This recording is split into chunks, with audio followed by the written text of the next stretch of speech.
You have to know one thing. Today we have a lot of thousands of guys and girls that are single. They don't get married. It's very difficult for them to get married. And we have thousands and thousands of girls and guys that get married and right away get divorced. Some of them 2-3 times already. It's never in the history of the Jewish nation that we had more single people, percentage-wise, like this generation. Why? Never in a history we had more cancer patients than this week. Next week I'm going to say the same thing. Next week I'm going to say the same thing. Why? Every week the numbers of cancer patients in the Jewish world is growing. Every week. It never goes back. It only goes higher. If we continue to grow like this, eventually it will be 100%. It just never stops. It's only growing. 60 years ago, 3-4 cases a year you didn't hear about. Today, every 10 minutes I get at least one. Pray for him, he got the disease, this, that, got the cancer, all day. All day, non-stop. The phone is non-stop. You say, wow, so many casualties. It's very, very scary. It's like a roulette. When will I be next, chas v'shalom? Young people. People younger than 30 gets it now. It's unbelievable. Coincidence? Of course not. Where does Hashem give cancer to people? Where? Ladies, number 1 in a breast. Number 2 in a wound, in a uterus. The 2 organs that they make sex crimes, that are the ones who get hit. And in the brain. It all starts in the brain. Man, number 1, prostate. Is it coincidence? You have to be a fool to think it's random. It's all the hand of Hashem. 1 out of 8 women get breast cancer. 1 out of 8. You know what it means? You have approximately 3.5 billion women in the world. Do the math yourself. We're talking here 300 million women will get breast cancer. You know what we're talking here about? You cannot even count the number. 1 out of 8 in their lifetime. And it's only get worse. I remember it was 1 out of 12, 1 out of 11, 1 out of 10, 1 out of 9. Now it's 1 out of 8. If it continue like this, it will be 1 out of 1. Shem Yirachem. The numbers are not becoming better, only worse. Also, the number of single guys and girls and people that are divorced are worse than ever in the history. Why? No modesty, no honor, no respect anymore. The way the women behave, the way the men behave. Today with the internet. Every minute in a Jewish world, millions of dirty sentences are written every minute. Millions. This, he speaks to her, she speaks to him, married woman, have a friend, every married have friends and this. And today in the Israeli court, one husband caught his wife chatting with another man, she's sending him red hearts in every messages. So he wants to get divorced and not to give her a right because she's a cheater. The stupid Israeli judge, what do you expect from him? Does he ever learn in his life Torah or dignity or something? Red hearts is not cheating. Permitted for a married woman to send another man red hearts. You understand? Imagine your wife, you come, she has a beautiful $100 flowers with a red card, with a heart. What is this, Sarah? To my friend Itzik. I'm going to deliver it. What would happen in that house? Huh?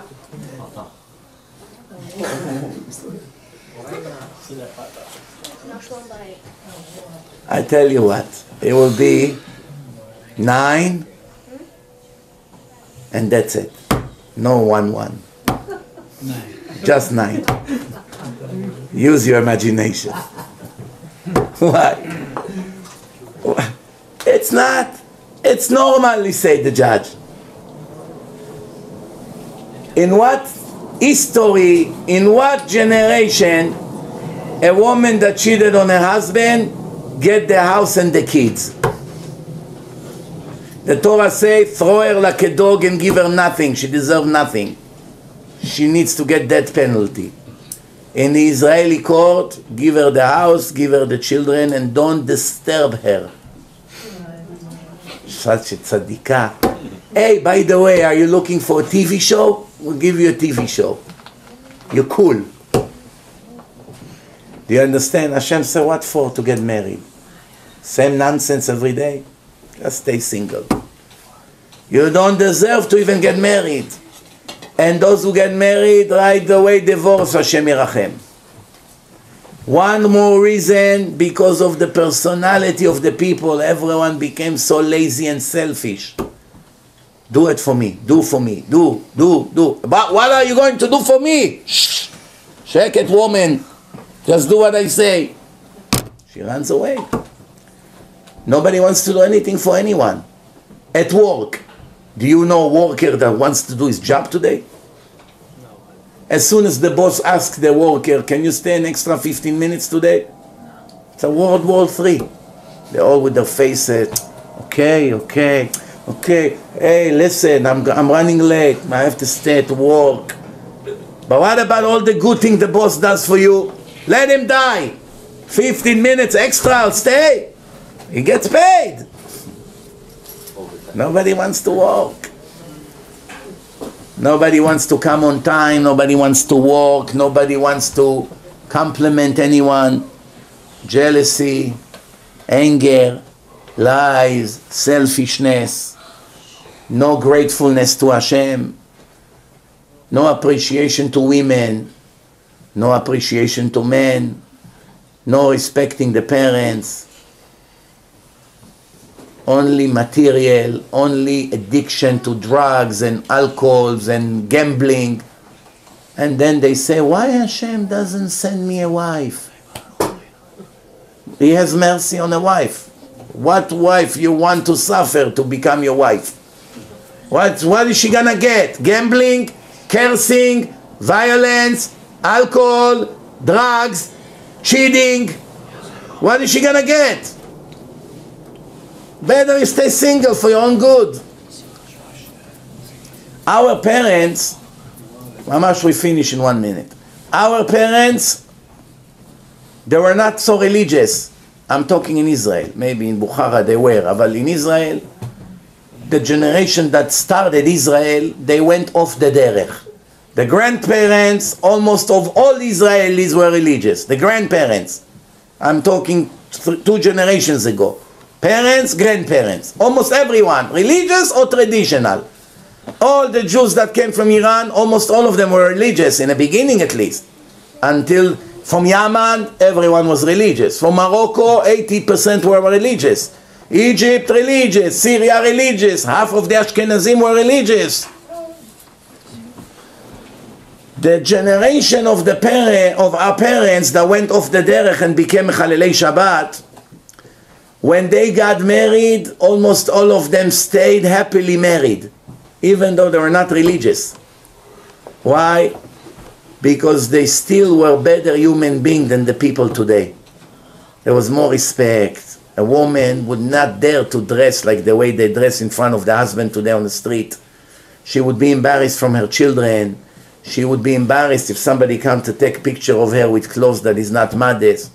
There were more dignity, more modesty. People were more shy, more kavod. People had respect for themselves. Television were not horrible like today. There was no internet. There was no Facebook. There was no YouTube. Everything was very, very primitive. Most houses in Israel did not have television. People used to listen to news in a transistor radio with batteries. That's it. You're listening to some Arabic song from Egypt because there's only one Israeli channel. There's no television. I remember when I was a kid, there was a basketball game. We had to go to my uncle. From the whole family, they're the only one who had black and white television. Nobody could afford television.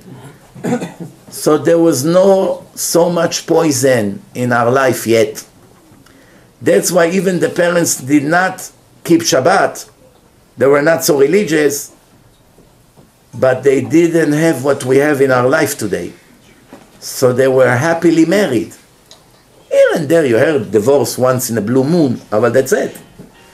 Today, even the religious people, those who are fanatic to Hashem, black hat, Rebbitzen, no modesty whatsoever, chatting all day, internet, so it's picture, Facebook, women put Facebook, modern, Rabbi, I'm modern.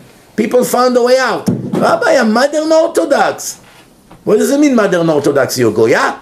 You put half-naked pictures on the Facebook for 5 million Guidos to look at you a day? She found a way. Rabbi, I'm modern. In Gehenom, they don't know the difference between modern and primitive. They look by what you do right or wrong. Titles over there will not help. You're not going to say, I'm Reform, I'm Conservative, I'm Modern Orthodox, I'm Hasidish, I'm Litvish, I'm Sfaradish, I'm Baal Tshuva, I'm Yemenite. It's all baloney. You keep my laws, yes or no? Let's check how you kept. Let's look at your modesty. Let's see what comes into your mouth, what you eat. Let's see a holiday. Let's see Shabbat. Let's see how you conduct business. Let's see how you raise your children. Let's see what yeshivot you put your children. Let's see when your son goes to yeshiva, how much you torturing him instead of helping him. You my king, I live all my life for you. Just sit and learn Torah. I'll beg, I'll knock on people's door, give me money for my son to learn Torah. I'll embarrass myself. Why? How can I not have a share in your Torah? I'm your father or I'm your brother, whatever the case is. If people would live according to the Torah, before you realize you'll be in heaven for eternity.